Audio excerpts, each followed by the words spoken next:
Question बताने हैं 5 जो लाजमी पूछे जा रहे हैं इंटरव्यू में, समझ आई। वो क्लोजिंग टाइम पे याद दिला देना, ये ना वो मिस हो जाए। आर्मी एयरफोर्स वाले जितने ना वो याद हैं। 5 क्वेश्चन मैंने आप लोगों को बताने हैं, मैंने मोबाइल में सेव किए हैं। वो कल रात को मैं आपके लिए नोट्स बना रहा था, ठीक है, रात के 2 बजे, ठीक है, और मैं 2 सवा 2 बजे सोया और सुबह 5 बजे ये इस भाई साहब ने मुझे उठाया फ़ोन करके। आप ही थे ना? 4:30 बजे का फ़ोन कर रहा है मुझे भाई। मैं देख रहा, मैंने कि यार ये 4:30 बजे भागे जना, मुझे लगता है इसी ने खोला है। सही बात है, इसका ना मैं देख रहा, मैं कि यार ये बच्चा पहुंच गया पहले ही, ठीक है।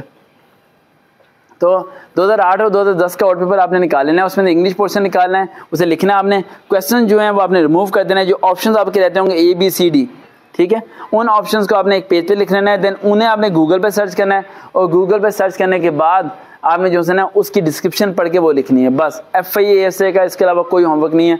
ये बहुत हैवी होमवर्क है, अगर ये कर लिया आप लोगों ने तो।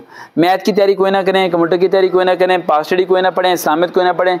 ये इंग्लिश की जो तैयारी मैं आपको बता रहा हूँ, ये अगर आप लोगों ने कर ली, जो कर ले वो मेरे से रब्ता करे। देन उसके बाद में उसके नेक्स्ट होमवर्क बताऊंगा क्या करना है। अभी FIA का जो ASA का मैंने होमवर्क दिया है, इसे कवर करें। और ये कवर करना आसान नहीं है, मैं दोबारा आपको एक्सप्लेन कर देता हूँ ताकि आपके मन में बैठ जाए कि इसे करना क्या।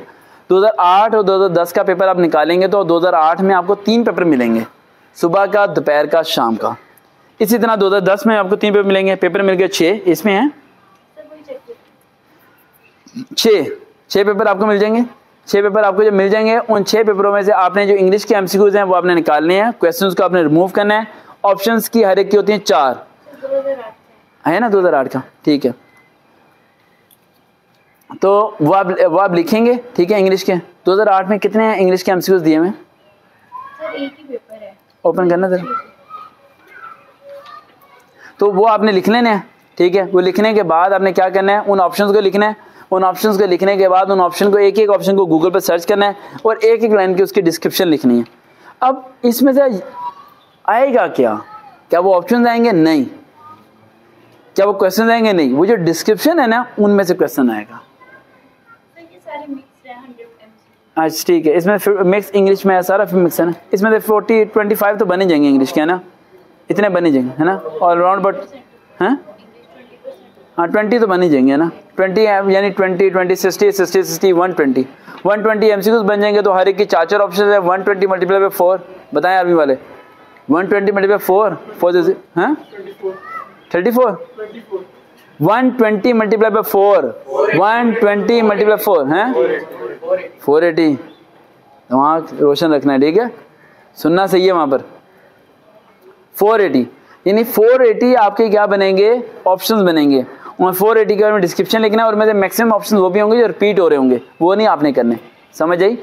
वो 480 तो सिर्फ उसके बनेंगे 2008 के, और 480 उसके बनेंगे, ठीक है। तो ये तो 1000 से प्लस चला जाएगा, ठीक है। लेकिन इसे पढ़ना बहुत आसान है। ऑप्शन के डिस्क्रिप्शन, सिर्फ आपने उन ऑप्शंस की मीनिंग को ही पढ़ लेना, उर्दू में लिखना, इसका मतलब ये, इसका मतलब ये, इसका मतलब ये, ठीक है। वो अगर आपने कर लिए तो दोबारा कोई ASA के लिए इंग्लिश याद करने की जरूरत ही नहीं है। यानी ये हलवा हो जाएगी आपकी इंग्लिश। आप FA के इंग्लिश के एक भी MCQs आपका गलत नहीं होगा, बल्कि 20 में से 18, 17 इंशाल्लाह सही हो जाएंगे। बाकी जो पोर्शन आपका रह गया उसके लिए मैं सेपरेट होमवर्क दूंगा, लेकिन पहले ये होमवर्क आप लोगों ने करना है। देखते रहे चैनल सर वकार भाई। दोबारा मुलाकात होगी। अल्लाह हाफिज़।